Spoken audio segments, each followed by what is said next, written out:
سێشەمێ 12 نیوەڕۆژ ژیرتان لەگەڵ لە بەرنامە سفر یەک ژیری 20 دانە هەواڵی نایابم بۆ ئامادەکردن بۆ تەواوی ئەو هەفتەیە تا کۆتایی بینەر بن. خۆشەویستانم چەناڵێکم بۆ هێناون تاوەکو پشتگیری لێ بکەم بەناوی باو هاوڕێکی نزیکی خۆمە دوو منداڵەکەی خۆی چاڵاشی زۆر خنجیلانیان دروست کردێ بە تایبەتی بۆ ئەو کەسانی کە برایەکی بچووک یاخود خوشکێکی بچووک لە ماڵەوە هەیە سەبسکرایب چەناڵ بکەن پێیانی شامدن تاوەکو سوودی لێ وەربگرن دوو کچی خنجیلانە چەناڵەکە بەڕێوە دەبن ڤیدیۆ زۆر جوان بڵاو دەکەنەوە تکا دەکەم لینکی یەک لە ڤیدیۆیەکانی وانم لە دیسکریپشن داناوە بیکەنەوە یاڵە ژیرەکان ببینم لەوێ بنووسن لەلایەن ژیرەوە هاتون سەبسکرایب بکەن لایکی ڤیدیۆ بکەن چونکە من ئێوەم زۆر خۆش دەوێت ئۆفرێکی زۆر نایابم بۆ هینانە فرۆژگای دارین گەیم هەڵساوە بە داشکانێکی زۆر ناوەزە بە ئەو کەسانی کە لەلایەن منەوە بە ناوی ژیری بچێ لایەن کارتە 600,000 دیناری یەک ساڵی پلیستیشن پلاس بە 40,000 دەدەنێ و سێمانجی بە 25,000 کە بەخۆی نرخەکەی 30,000 تاکەشت بڵێ تەنیا بڵێ لەلایەن ژیرەوە هاتیمە چەناڵ یوتیوبی ژیر داشکانێکی نایابت بۆ دەکەن سوودی لێ وەردەگری بێگومان وەروە دارین گەیم جگە لە کارت بێگومان هەم پێداویستەکانی بواری گەیمینگ دابین دەکەن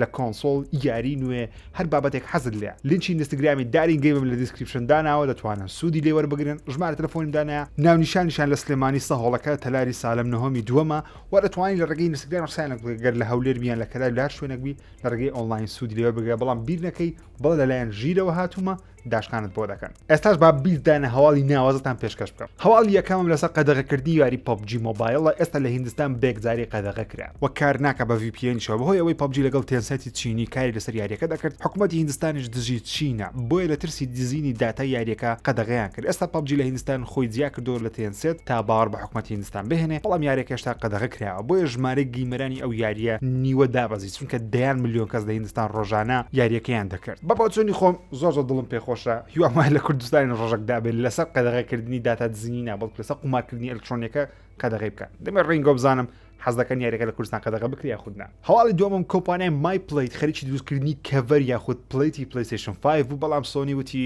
نەخێرراکەون کۆنسۆلی پلیستیشن 5 زۆر بە ئاسانی پلیتەکانی دەگۆڕدرێ ئەوەش ئەومانایە دەتوانرێت پلیت یاخود کەڤەری ڕەنگی جیاوازی بۆ بکڕیتووە ڕەنگی پلیستیشن 5ەکەت بگۆڕی بەڵام سۆنی هێشتا ئامادە نییە باسی ئەو بابەتە بکە بۆیش کۆمپانیایکی وەستان لە فرۆشتنی ئەو پلیتانە حەز دەکەی پلیستیشن 5ەکەت چ ڕەنگێک بیتن لە کۆمنت بینوسن هەواڵی سێمم لەسەر پلیستیشن VR لەگەڵ پلیستیشن 5 کار دەکا بەڵام بە شێوەی backward compatibility تکایە دانیشە ئەو نەژمەتولی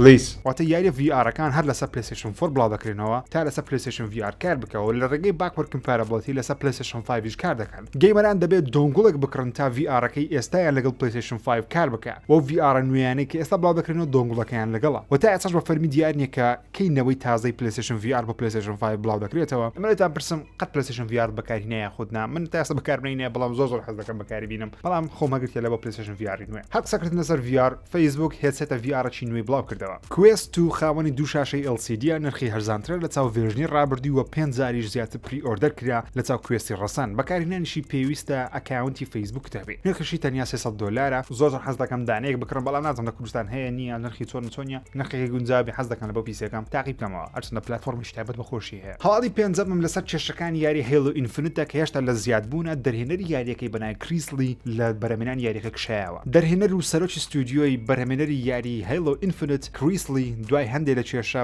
لە بەرهەمێنانی یاریەکە کشایەوە هەیلۆ بڕیار بوو وەکو گەورەترین یاری مانجی یازە لەگەڵ Xbox Series بڵاو بکرێتەوە بەڵام بەهۆی ڕخنەی گەیمەران لە خراپی گرافیکی یاریەکە مایکرۆسۆفت یاریەکەی دواخست بۆ ساڵی 2021 جاجەیەشتی دەرهێنەری یاریەکە چ کارگەریی دەبێت یاخودنا هێشتا نازانین هەر قسەکردن لەسەر Xboxی من فیل سپێنسەرم زۆر خۆش دەوێت سەرۆکی کۆمپانیای Xbox بەڵام ئەو هەفتەیە قسەیەکی کردکەوە زۆر بەدڵم نەبووە بە بڕای من پێویست نەبوو قسەی بکە سپێنسەر لە چاپێکەوتنێک داوتی کڕینی پلیستیشن 5 بە 500 دلار و یاریەکان بە 70 دلار لەوانەیە کارێکی باش نەبێ بۆ گەیمەران لەبەرەوەی گیم پاس بە 10 دلارە 100 یاریت پێدەدا و سیریەس ئسیش بە 300 دلارە هاوڕای ئەو قسەیە نیم چونکە خەڵکی پلیستیشن هەڵدەبژێن دەزانن و سیقیان بە سۆنیەکە یاری ناوازەی بۆ بڵاو دەکرێتەوە بەڵام تاوەکو ئێستاش کڕینی Xbox لەوانەیە هەموو یاریێکی ناوازەی تێدا نەبێت هەرچەندە ستودیۆمان هەیە بەڵام 100% نییە گەیم پاسێکی زۆر باش ئەم یەک ساڵە بەکاری دێنم بەڵام یاریەکانی گشتی کۆنن مایکرۆسۆفت بەدەگمەن یاری نوێی تایبەتی تاوەکو ئێستا بڵاو کردەوە لەسەری ساڵی داهاتوو لەوانشتەکان بگۆڕین بزانین چۆن دەبی و دەمێ بۆ چوونی گۆژ لەسەر ئەو بابەتە بزانم لە هەواڵی هەفتە من باسی فۆرتنایتی بکەین لەسەر پلیستیشن 5 و Xbox Series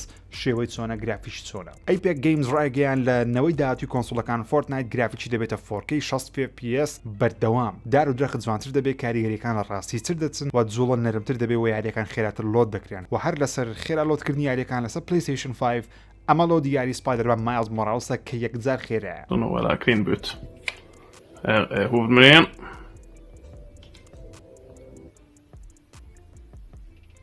Och där är min i spelet.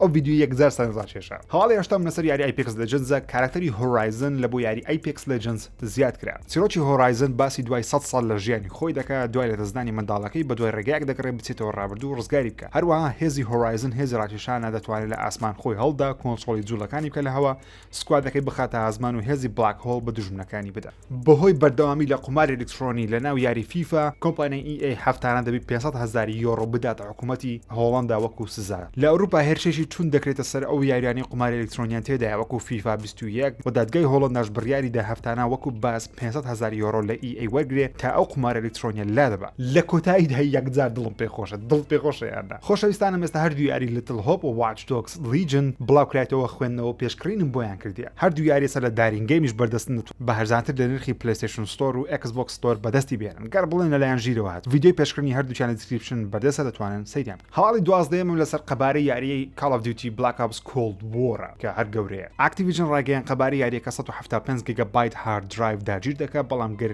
بە ئەڵترا یاری بکەی لەسەر PC قەبارەکەی تاوەکو 256 گیگابایت بەرز دەبێتەوە کە یەکجار گەورەیە. لەسەر PlayStation و Xbox پێشبینی 180 گیگابایت بکەن و یاریەکە لەسەر PC بە کواڵیتی ئاسایی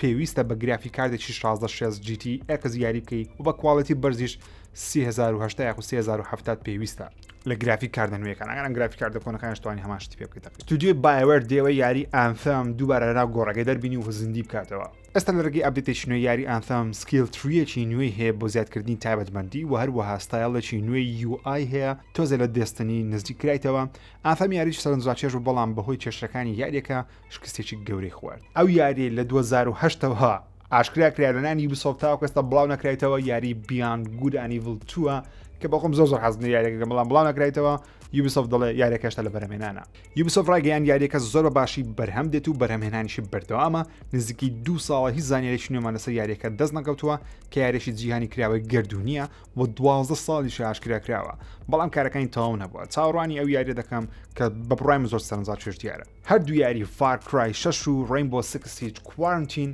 لە وادەی خۆیان دواکەوتن. بڕیار بوو یاری Far Cry 6 کە ئەکتەری زنجیرە Breaking Bad تێدایە لە سەرەتای 2021 بڵاوکرابە بەڵام یاریەکە بەهۆی دواخستی ستودیۆیەکانی کارکردن لە ماڵەوە بەهۆی ڤایرۆسی کۆڕۆنا دواخران بۆ مانجی 3 بەڵام نازانین چ ڕۆژێک دەبێت و یاری Rainbow Six Siege Quarantine بۆ کاتێکی نادیار دواخرەیە. چاوەڕێی کام یاری دەکەی من وەک خۆم چاوەڕێی Far Cry 6 دەکەم پێم وایە سەرنجڕاکێش دیارە. یاری Genshin Impact بڕیارە لە ئەپدێتێکی نوێ کۆمەڵە بابەتێکی نوێ بۆ یاریەکە زیاد بکەیت. ستودیۆی میهۆیۆ ڕاگەیان ئەپدێتی 1.1 لە ڕۆژی 11 مانجی 11 بۆ PC Android iOS PlayStation 4 بەردەست دەبێت. چەند چیرۆکێکی نوێ زیاد دەکرێت. ئیڤنتێکی وەرزی Genshin Impact یارێکی جیهانی کراوەی RPG هاوادارێکی باشی هەیە لەسەر PlayStation بەردەستە جوان داڵۆندی بکەن و یاریەکەم تاقیکردەوە سەرنجڕاکێشام چه هەواداری و یاریە لە کۆمنت بنووسی دەمە بیتۆسمەوە. هەواڵی هەژدا ڤێرژنی Definitive Edition بۆ یاری Battlefield 5 بڵاوکرا بابزانین چ تێدایە. گەر تا ئێستا یاریەکەت نەکڕیوە و دەتەوێت بیکڕی پێویستە ئەو ڤێرژنە بکرێت چکە لە هەمیان باشترە. Year 1 و Year 2 بە سەردەم جلوبەرگ و بابەتەکان سەردەم جلوبەرجی ئیلیتەکان 84 جۆری کامۆ هەر جلوبەرجی سەرباز 2 ڕەنجی چەکی جیاواز 3 ڕەنجی ئۆتۆمبیل 33 خەڵاتی Year 1 یاریەکەم کردیا پێم خۆش بوو بەڵام بەقەدەر یاری Battlefield 1 خۆش نەویستیا دەمێ بزانم ژوایە یاخودنا بە فەرمی گرافیک کارتی RTX 3070 لەلایەن ئینڤیدیا بڵاوکرایەوە. گرافیک کاردێکی مامناوەندی نوێیە بەڵام هێزێکی زۆری هەیە کلۆک سپیدەکەی 1.5 GHz 8 GB ڕامی GDDR6 ڤیرامی هەیە پاوەری پێویستی بە 220 واتە پاوەر سپلایکی 150 واتی دەبێت نرخی $500 کە زۆر هەرزانە لە چاو هێزەکەی بەڵام بەدەست ناکەوێت تاوەکو مانجی چواریش بەهۆی فرۆشتنی پێشوەختە. پێشتریا پاکە و بەناو Uplay Ubisoft دەوێت Uplay بگۆڕی بیکاتە Ubisoft Plus کە کۆمەڵێک خزمەتگوزاری لە خۆ دەگریت. Ubisoft شاتە ناو دنیای سرویس و ئۆنلاین Ubisoft Plus لەسەر Stadia Amazon Luna ئیش دەکات وەکو Game Pass نیە یاریەکانی داوڵۆند بکەی ڕاستە خۆیە سەرجەم یاریەکانی Ubisoft لە خۆ دەگرێت بەڵام تەنیا لەسەر Stadia و Amazon Luna جارێ بەردەستە. سەرجەم یاریەکانی Ubisoft لە خۆ دەگریت تەنان یاریە نوێیەکانیش لە ڕۆژی یەکەمەوە Valhalla Watch Dogs Legion تێدایە. گەر داڵۆند هەبووە بێگومان تاقیم دەکردەوە مانگانەش $15 شتێکی یەکجار باشە بەڵام تەنیا ستریمە هێڵێکی زۆر باشی ئینتەرنێتی دێ بۆ جارێ مایاشتا ئەو سەردەمە مایە هیوام وایە سوتان لەو بەرنامەی وەرگرتبی زانیاری بە سوودم پێشکەش کردبن تا هەفتەی داهاتوو کاتژمێر 12 نیوەڕۆ هەموو پێشەمەیەک تکا دەکەم بینەری بەرنامەی 01 ژیری بن خێرا گێگای زۆر بێسنوور ئۆفەری گەورە داشکاندنی بێوێنە تەنها فاسلینگ هەیەی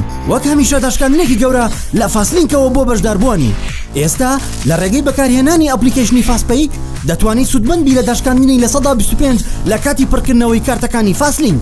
پاکێجی مینی 1 گیگابایت ئینتەرنێت بەدەست بێنە تەنها بە 2500 دینار 2 گیگابایت تەنها بە 3750 دینار 4 گیگابایت تەنها بە 5000 دینار پاکێجی مەمناوەند کارتی 12000 15 گیگابایت کارتی 15000 30 گیگابایت کارتی 20000 6 گیگابایت پاکێجی بێسنوور دەتوانیت بێسنوور ئینتەرنێت بەکاربێنی بە کارتەکانی 29000 و 39000 و 69000 هەر ئێستا ئەپلیکیشنی فاسپەی دابەزێنە و هەژماری خۆت دروست بکە و تەنها بە پڕکردنەوەی کارت لە ڕێی ئەپلیکیشنی فاسپەی بەزە بۆ کڕینی پاکێجەکان ئەپلیکیشنی فاسپەی لە هەردوو سیستمی iOS و ئەندروید بەردەستە بۆ پڕکردنەوەی هەژماری فاسپەی سەردانی بنکەکانمان بکە یان کلیک لەسەر نزیکترین فرۆشیار بکە لەناو ئەپلیکیشنی فاسپەی دواتر نزیکترین فرۆشیار لەسەر نەخشەی فاسپەی هەڵبژێرە فاسلینگ تۆ خێراترینی